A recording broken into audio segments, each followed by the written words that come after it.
That nigga James Harden never fails to disappoint me. Like when I tell you I watched Game 7 yesterday in utter disappointment and sadness and depression, it almost damn near felt like I'm just watching like somebody just get it's almost like I'm watching one of my homeboys get their butt whooped in the fight. And I just got to step in and be like, hey, all right, that's enough, chill.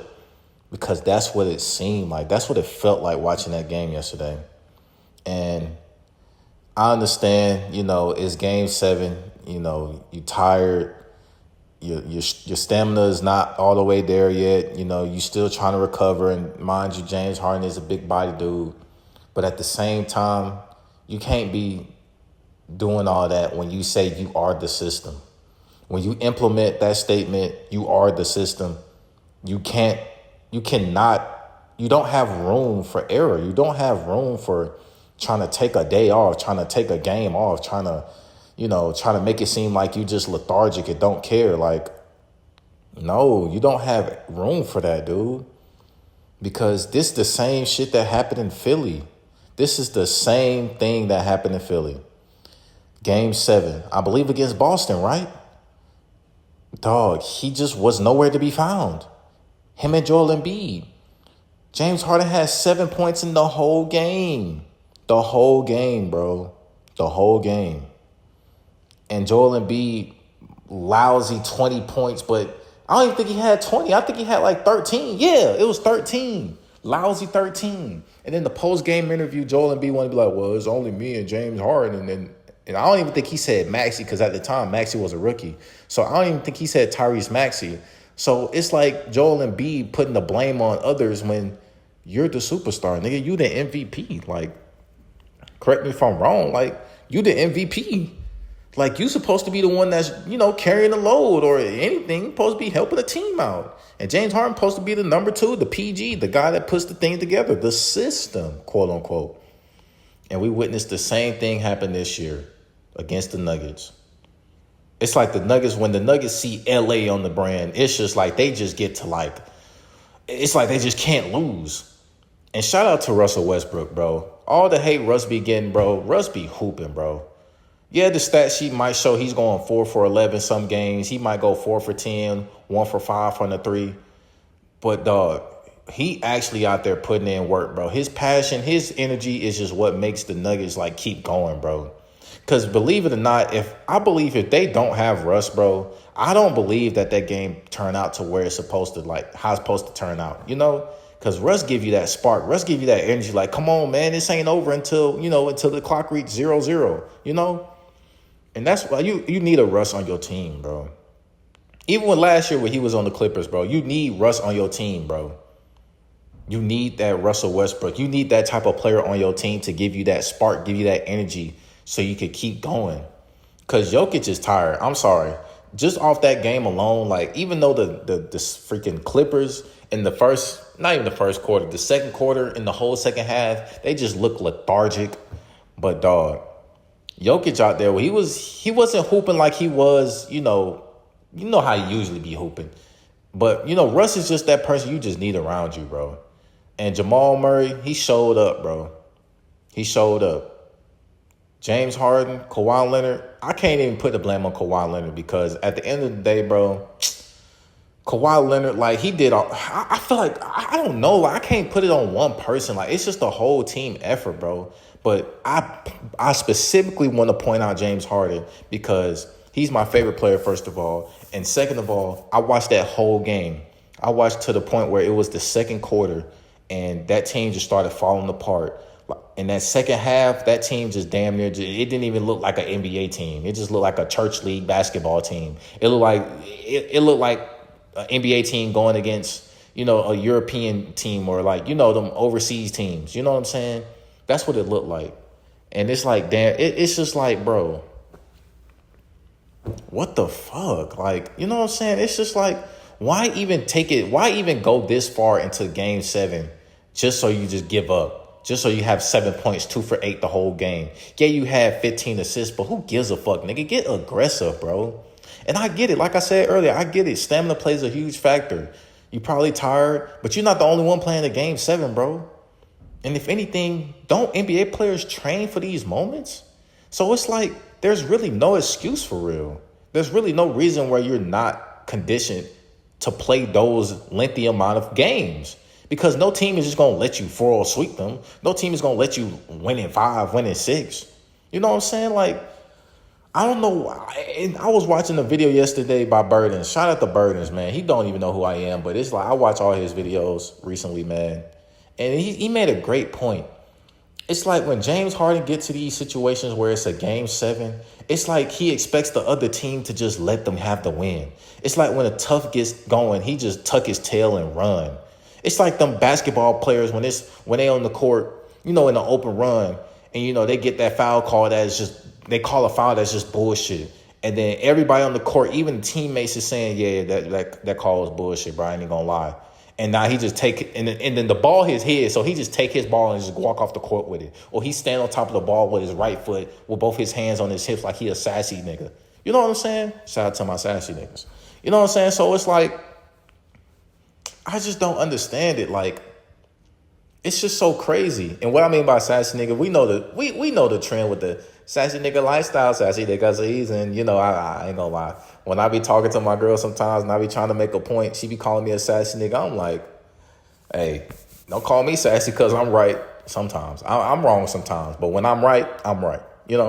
But overall, I'm just saying, like, that game yesterday, I damn near wanted to, like, throw my fucking phone across the room, bro. Because I was texting my homeboys in a group chat. And they was like, yeah, bro, every time this nigga Harden goes into a game 7, it's like he just forgets he even is James Harden. He forget that he's the same person that talk about he's the system, that he's an MVP type player and all type of shit.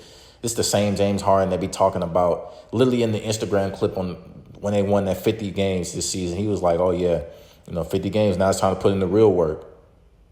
Nigga, the real work continues after the regular season, buddy. Like, what do you mean? You making it seem like time to put in the real work, like 50 season, nah, it's over. Like, the season is over, y'all. You put in the work in the off season. Like, no, nigga. Fuck. Like, this. I don't know why, bro. And I seen a statistic too. Like, it was like James Harden, when it comes to like game 7s, ever since 2020, he averaged like 14 points, like 30% from the field and 20% from the 3. And I was just sitting there. I was like, man, this nigga is making it hard for people that support him so much to just continue to have hope that he's going to get a ring. Because that is what will set his career. Like that. If he get a ring, bro, he could literally retire and it's over. Nobody could say anything. And now I'm sitting up here having to bite my words saying, yeah, the Clippers going to make it far, man. The Clippers going to make it to that Western Conference Finals. The Clippers might even make it to the finals. And now I got to tell my homeboy that I'm sorry for ever believing that James Harden will surpass Dwayne Wade. I'm sorry for even believing. And I ain't gonna lie, I still believe to this day that James Harden has a better resume, and I believe he's better than T-Mac. But, it's just opinion. That's just debate. That's debatable. And I would say it's kind of biased. But, I don't want no old head coming on the channel and being like, yeah, this nigga don't know ball. This nigga don't know. Trust me, I know ball, bro. I understand, bro. I'm just biased, okay? I'm biased. I'm sorry. But it's like, I just can't do this shit no more, bro. Like, just watching that game yesterday just had me just fucked up. And today when I was waking up and I looked in the mirror before I, said what I was going to say, upon me reflecting yesterday, I was like, thank God for giving me another day to, work, continue my passion, and, just do what I need to do. I was sitting there, I was like, man, I don't even know why I said all that yesterday. I don't even know why I'm sitting up there putting my 2 cents into. I'm investing too much time into shit that I know is not gonna happen. Like, James Harden might just be one of those players that's just gonna retire without a ring, and we just gonna have to accept that, man. I do hope Russ gets a ring this year, even if he do beat OKC. Regardless, ring or not, both of those players are first ballot Hall of Famers. But yeah, man, it's tough, bro. It's tough being a James Harden fan, bro. It's tough. Ever since I was a little boy playing 2K12, 2K13, playing with OKC Thunder, I think 2K12 and 2K13, he was still on the Thunder. Yeah. So, yeah, bro. And I remember playing My League. I think it was My League at the time. I don't think it was called My League. I think it was called like My Association or something like that. And I remember I was playing with the Thunder, and my uncle would be KD, I'll be Russell Westbrook. And then sometimes I'll sub in as Jamesharden. We'll have player lock on, the good old days, playing on the box screen TV. Sometimes we play on the big TV with my Xbox 360. Good old days. And, just to see that he comes so close to winning a ring, but it's like when it comes to game 7, it's like it's just the trend of just not showing up, bro. Now, when it comes to the season on the line, when you just got to fight a little more, it just don't matter, bro. It's like he just don't care. And I know he cares because I would doubt that you would even be still in the NBA not caring, but I don't know, dude. I don't know. But that's all I have for today, man. Hopefully everybody take care of themselves. Y'all staying up, staying motivated, staying positive, staying disciplined, staying yourself, man. Catch you on the next one. Peace. And also, I'm going to let the gameplay ride out, so if you want to stay to watch the Saints Row gameplay, then hey, by all means, man, show some love, show some support, man. We're going to keep going. We're going to keep thriving. We're going to keep grinding. Catch you on the next one, though. Peace. And also, like, share, and subscribe. Share this with somebody that wants to see this. Share this with somebody that is a Jamesharden fan as well. Like, share this with just with a person who just likes NBA in general and just like, just share this with your mom, your dad, your auntie, your uncle, your sister, your brother, your cousin, your mother, your father. All right, I'm just playing. But y'all, I'll catch y'all next one, though, man. Peace. Who are you? I'm Lynn. And you're welcome.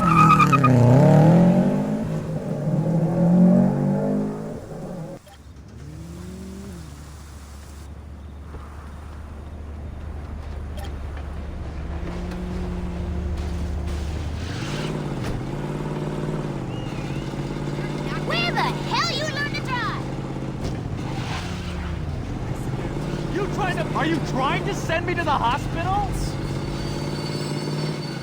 This guy's trying to kill me! I can't afford to fix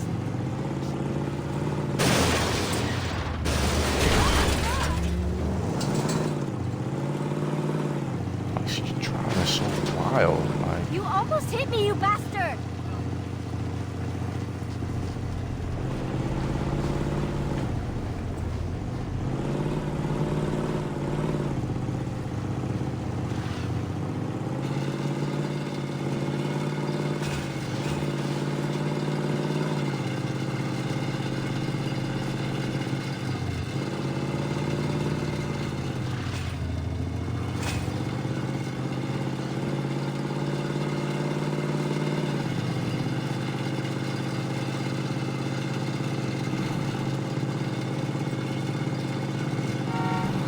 Looks like someone.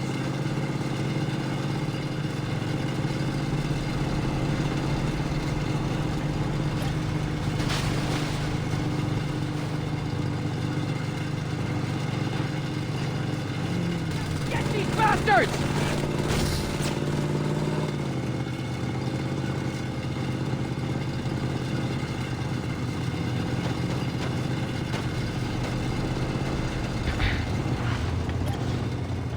You almost got me killed! I just got out of county yesterday. Hey! What?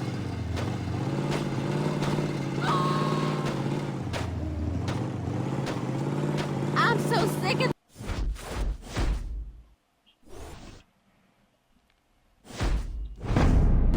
God damn, what is that noise?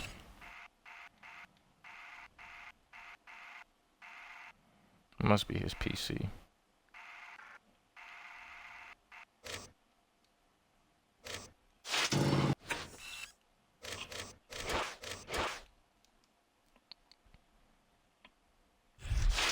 Who the hell said walking with... I'm in. Donnie's setting up a meeting with the higher-ups of the Rollers. You should stop by and listen to what's being said. I'll text you the address. Yeah. Get the fuck out of there! Kill me.